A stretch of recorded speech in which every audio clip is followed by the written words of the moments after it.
నాన్న ఎప్పుడూ వెనకే ఉంటాడు, ఓటమిలో మాత్రం ముందుంటాడు. తన కుటుంబం గెలిచిన వెనకే నిలబడతాడు. నాన్నంటే అంతే.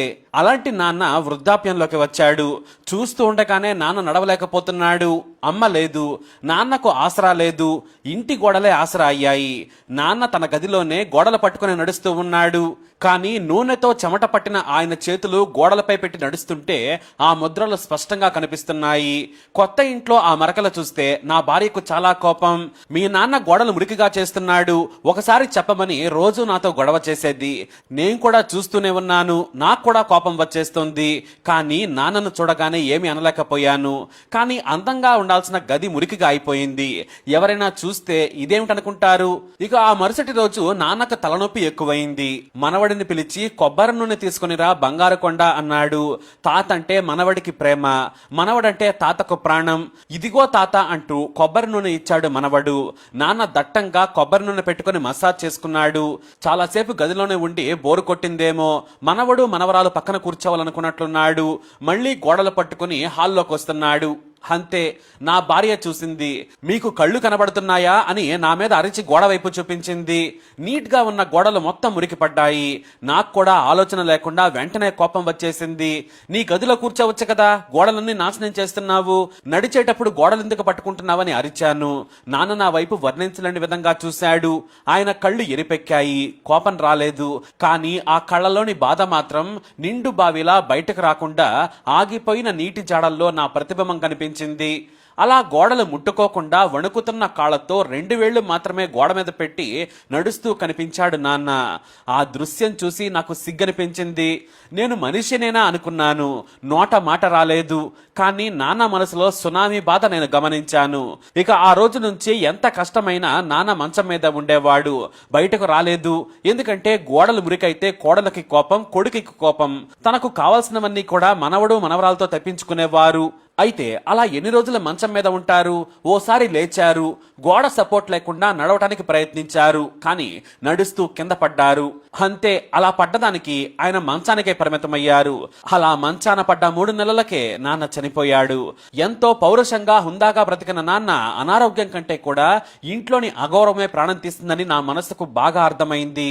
నాన్న చనిపోయాక కొత్త పెయింటింగ్ వేద్దామని నా భార్య రంగులు వేసేవారని పిలిపించింది. కానీ అప్పుడే నా పిల్లలు తాత వేలి ముద్రలు ఇలానే ఉండాలని ఆ పెయింట్ వేసే వారితో గొడవ పెట్టుకున్నారు. తాతయ్యకు గుర్తుగా ఏమీ లేవు, ఈ చేతి గుర్తులు ఉండాలని ఏడుస్తున్నారు ఆ చిన్న పిల్లలు. కానీ నా భార్య పిల్లలను తిడుతోంది. నేను కోపంగా నా భార్య వైపు చూశాను. అంతే, ఎప్పుడు నాలోని కోపం చూడని నా భార్య ఆ రోజు నా చూపులకే భయపడి ఇంట్లోకి వెళ్లిపోయింది. పెయింటింగ్ చేసే కుర్రాడిలో మంచి ఆర్టిస్ట్ ఉన్నాడు. మీ తాతయ్య చేతి గుర్తులు ఇలానే ఉంచుతాను. ఇంకా చెప్పాలంటే మీ తాతయ్య చేతి ముద్రలను ఇంకా అందంగా చేస్తానని నా అనుమతితో ఓ రంగు తెచ్చాడు. చేతి ముద్ర చుట్టూ రంగు వేసి చాలా అందంగా చూపించాడు. తాతయ్య చేతి ముద్రలు చూసి పిల్లలు కేరింతలు కొట్టారు. నాకు నాన్న మీద ప్రేమ లేదు, కానీ కల్మషం తెలియని ఆ పిల్లలకు తాతయ్య అంటే ఎంత ప్రేమ అనుకుని సిగ్గుపడిపోయాను.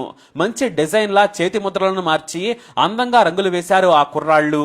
ఒక్కో నాన్న చేతి ముద్ర, ఒక్కో ఫ్రేమ్. వచ్చిన వారంతా కూడా మెచ్చుకుంటున్నారు. ఆ వచ్చిన వారంతా కూడా మీ నాన్నంటే నీకు ఎంత ప్రేమరా, నిన్ను చూసి నేర్చుకోవాలిరా అనేవాళ్లు నా బంధువులు. కానీ ఆ మాట విన్నప్పుడల్లా నా మనసు చివుక్కుమనేది. ఆ చివరి వేలి మరకలే నాన్నవి. నేను కోపగించుకున్నాకే నాన్న మంచం పెట్టాడని తెలిస్తే నన్ను ఎంత అసహ్యించుకుంటారా అనుకున్నాను. కానీ నాన్న చేతి ముద్రలను నేను మాత్రం చెరిగిపోనివ్వలేదు. కాలం మారింది, అదే ఇల్లు, రంగులు మారాయి. కానీ నాన్న చేతి ముద్రలు, వేలి మరకలు మాత్రం అలాగనే కంటిన్యూ అయ్యాయి. నాకు మాత్రం వయసు పైబడింది. నాన్న 70 ఏళ్ల వరకు గట్టిగా నడిచారు. కానీ నాకు 60 ఏళ్లకే మోకాళ్ల నొప్పులు వచ్చేశాయి. నడవలేకపోతున్నాను. చేతి కర్ర లేకుంటే గోడ సాయమే కావాలి. అయినా నా శరీరం నా అదుపులో లేదు. నడవలేకపోతూనే ఉన్నాను. నాన్న బాధపడ్డ విషయం గుర్తొచ్చింది. ఆ కళ్ళ నీళ్లు నా మనసులో ఇంకా ఉన్నాయి. ఆ ప్రతిబింబం నాకు గుర్తుంది. ఆ దృశ్యం నేటికి నాకు కన్నీళ్లు తెప్పిస్తోంది. ఓ రోజు నేను సోఫాలో కూర్చున్నాను. పైకి లేచి నిలబడలేకపోయాను. పక్కనే గోడ ఉంది, అది పట్టుకోవాలనిపించింది. కానీ మరకలు పడతాయని పట్టుకోకుండా నడవబోయాను. అంతే, కింద పడబోయాను. కానీ నా కొడుకు వేగంగా వచ్చి పట్టుకున్నాడు. ఎందుకు నాన్న, గోడను పట్టుకోవచ్చు కదా, నన్ను పిలిస్తే వస్తాను కదా అన్నాడు.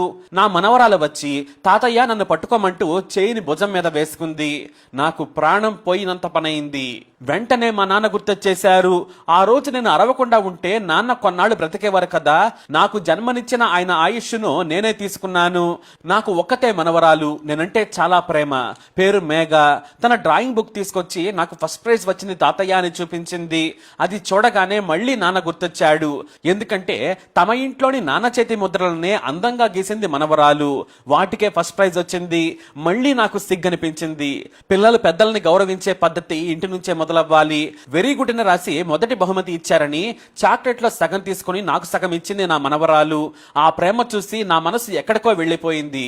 కానీ ఇలాంటి ప్రేమను నేను ఇవ్వలేకపోయాను. నా కొడుకు నాకంటే మంచివాడు, అందుకే వాడి తండ్రిని బాగా చూసుకుంటున్నాడు.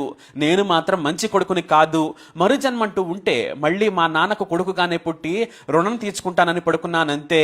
నిద్రలోకి జారుకుంటుంటే తెలిసింది రేపటి వెలుగు లేదని. ఆ క్షణాన ఒక్కటే మాట అనుకున్నాను, నాన్న ఈ జన్మకు నన్ను క్షమించు. ఈ నిజమైన కథ ఓ కొడుకు తీరని బాధ. ఒక్కసారి అన్న మాటని మనం వెనక్కి తీసుకోలేం. ఆ మాట మనల్ని జన్మ మొత్తం వేలెత్తి చూపిస్తూనే ఉంటుంది. మరి ఈ కొడుకు కథపై మీ అభిప్రాయాన్ని కమెంట్ ద్వారా తెలియజేయండి. వీడియోని లైక్ చేయండి, షేర్ చేయండి, మా ఛానల్ని సబ్స్క్రైబ్ చేసుకోండి.